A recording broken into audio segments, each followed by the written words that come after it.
योगी मोदी हाय हाय योगी मोदी हाय हाय योगी मोदी। पिछले 8 साल से चल रहा है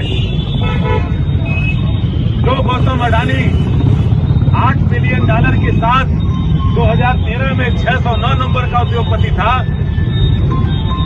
और मोदी जी की कृपा से आपने देखा कि दुनिया के दूसरे नंबर का उद्योगपति $140 बिलियन के साथ बन गया।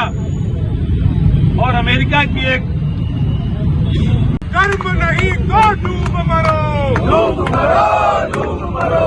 राहुल गांधी, प्रियंका गांधी जिंदाबाद जिंदाबाद।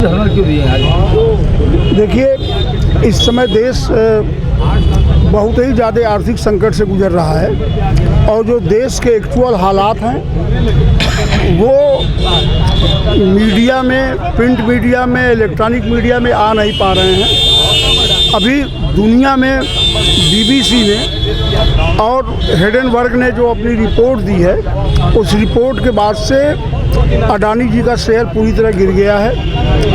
और सबसे बड़ी बात यह है कि हिंदुस्तान 140 करोड़ लोगों का देश है। ये एक आदमी और 2 आदमी का देश नहीं है कि पूरी सरकार एक आदमी के लिए काम करे। पिछले 8 सालों में ये सरकार पूरी तरह सिर्फ अडानी जी के लिए काम कर रही है। उसका परिणाम ये हुआ है कि 2013-14 में जो अडानी जी पूरे दुनिया में 609वें नंबर पे अमीर आदमी के श्रेणी में थे, विगत महीने में वो नंबर 2 पे आ गए पूरी दुनिया के अंदर। और जब हिडेनबर्ग की रिपोर्ट आई तो उनके सारे शेयर गिर गए, तो वो 22वें पे पहुंच गए हैं। ये देश की जनता आज ये जानना चाहती है कि ऐसा कौन सा फार्मूला मोदी जी के पास है कि एक आदमी मात्र 8 सालों में दुनिया का नंबर 2 का आदमी बन गया। यदि कोई फार्मूला है तो वो फार्मूला पूरे देश पर लागू हो जाता, सबको उसका लाभ मिलता। आज हम लोग स्टेट बैंक पर धरने बैठे हैं। शायद आपको याद हो, जब मोदी जी पहली बार प्रधानमंत्री बने थे तो ऑस्ट्रेलिया में अडानी जी को एक लेना था कोल माइंस। वो माइंस को वहाँ ऑस्ट्रेलिया ने रिजेक्ट कर दिया। स्टेट बैंक की चेयरमैन को ऑस्ट्रेलिया बुलाया गया, मोदी जी वहाँ मौजूद थे और प्रेशर बना के उनसे साइन कराया गया, तब वो उनको वहाँ पे जो है वो मिला था, वो सौदा हो पाया था। तो यदि एक आदमी को सारी ज़मीन दे दी जाए, एयरपोर्ट दे दिया जाए, रेलवे दे दिया जाए, सारे सी पॉइंट्स दे दिया जाए, तो आखिर हिंदुस्तान में बचेगा क्या, कौन क्या करेगा? आज जिस तरह LIC और स्टेट बैंक का घाटा हुआ है, यदि एक घाटा अडानी जी की वजह से हुआ है, LIC और स्टेट बैंक में पैसा कौन जमा करता है? सबसे विश्वसनीय, भारत में सबसे विश्वसनीय संस्थाएं हैं स्टेट बैंक और LIC, जहां एक गरीब से गरीब आदमी भी अपना 100 रुपये 200 रुपये जमा करता है कि भविष्य में उनके बच्चों को वो काम देगा। और आज यदि 18 लाख करोड़ का नुकसान हो गया LIC को, स्टेट बैंक का 88,000 करोड़ का नुकसान हुआ है, तो और यदि ये दोनों संस्थाएं कंगाल हो गई तो फिर हिंदुस्तान के लोग तो सड़क पे कटवा लेकर खड़े हो जाएंगे। हम लोगों की मांग ये है।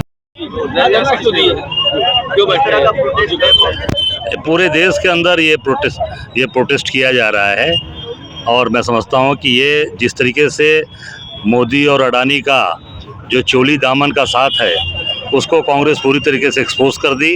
राहुल गांधी ने कल पार्लियामेंट के अंदर जो उनके बारे में जो कहा है, और निश्चित तौर से वो ये साबित करता है कि मोदी और अडानी एक दूसरे के पूरक हैं, चोली और दामन का साथ है ये।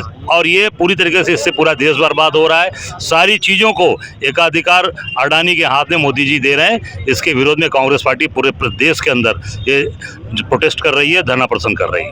जैसा कि कांग्रेस पार्टी के शीर्ष नेतृत्व के आदेश पे पूरे देश में कांग्रेस पार्टी धरना प्रदर्शन कर रही है। जिस तरह से मोदी सरकार और गौतम अडानी की सांठगांठ सामने आई, जिसको लेकर के कल हमारे नेता जननायक श्री राहुल गांधी जी ने संसद में बात रखी, उसको लेकर के आज वाराणसी के जिला और शहर कमेटी के हमारे अध्यक्षगण, यहाँ के हमारे प्रयाग प्रांत के अध्यक्ष जी, पूर्व सांसद वाराणसी के और तमाम विभिन्न प्रकोष्ठों के हमारे अधिवक्ता प्रकोष्ठ के साथी, किसान प्रकोष्ठ के साथी और संरक्षक प्रकोष्ठ के साथी सभी यहाँ पे बैठे हुए हैं। और स्टेट बैंक के सामने हम लगातार जिन बातों को कल उठाया गया, क्योंकि पेपर बहुत से आ चुके हैं, हिंडनबर्ग के पेपर की बात करूंगा, एंडरसन की बात करूंगा, तो राहुल जी ने कल सारी बातों को एक तरफ रखते हुए कहा कि देश सच जानना चाहता है। क्योंकि नरेंद्र मोदी जी वाराणसी के सांसद हैं, वो ये बताएं कि 20 साल से गौतम अडानी से उनका क्या संबंध था कि जो 2013 में जो 609 नंबर का उद्योगपति था, वो 8 सालों में 2 नंबर का उद्योगपति दुनिया में कैसे हो गया, जिसकी संपत्ति 8 अरब बिलियन डॉलर थी, वो 140 बिलियन डॉलर कैसे हो गई, ये बताएं। और लगातार ये सवाल उठ रहा है कि जब नरेंद्र मोदी जी गुजरात के मुख्यमंत्री थे तो अडानी के प्लेन में टहला करते थे, तब वो लोकल का मामला था। अब इंटरनेशनल मामला ये हो गया कि 8 सालों में नरेंद्र मोदी जी के साथ अडानी की जो यात्राएं हुई हैं, राहुल जी ने कल यही सवाल पूछा है कि नरेंद्र मोदी जी वाराणसी की जनता के साथ साथ पूरे देश को बतावें कि कितनी यात्राओं में अडानी उनके साथ गए, कितनी यात्राओं के उनके खत्म होने के बाद अडानी गए और उसके बाद उनको कहां का ठेका मिला। इसको लेकर के संसद में लगातार इस बात को चल रहा है कि ज्वाइंट पार्लियामेंट्री कमेटी जेपीसी की मांग और चीफ जस्टिस सुप्रीम कोर्ट के निर्देशन में कमेटी बना करके देश को सच बताया जाए। ये सच जानने के लिए आज हम कांग्रेस के लोग बैठे हुए हैं। और लगातार एक आरोप जो राहुल जी ने कल भी कहा कि 2013-14 में तमाम मुद्दों पे कहा गया था कि बहुत ही फलाने की मार, अब आएगी मोदी सरकार। अब वो मोदी सरकार 2023 में नहीं रहेगी, 24 में आते आते मोदी सरकार अब मोडानी सरकार हो गई है।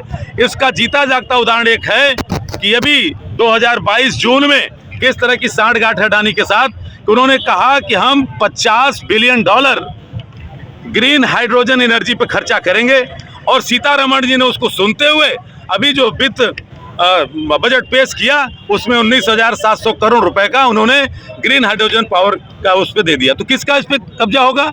अडानी का। और ये नमूने हैं डिजिटल इंडिया का digital new platform live VNS पिछले 7 वर्षों से बनारस की सेवा में। पाइए बनारस के कोने कोने की खबर निष्पक्षता के साथ। लाइव वीएनएस से बनारस की ताज़ा तरीन खबरों के लिए प्ले स्टोर से डाउनलोड कीजिए लाइव वीएनएस ऐप या फॉलो कीजिए लाइव वीएनएस को सोशल मीडिया पर।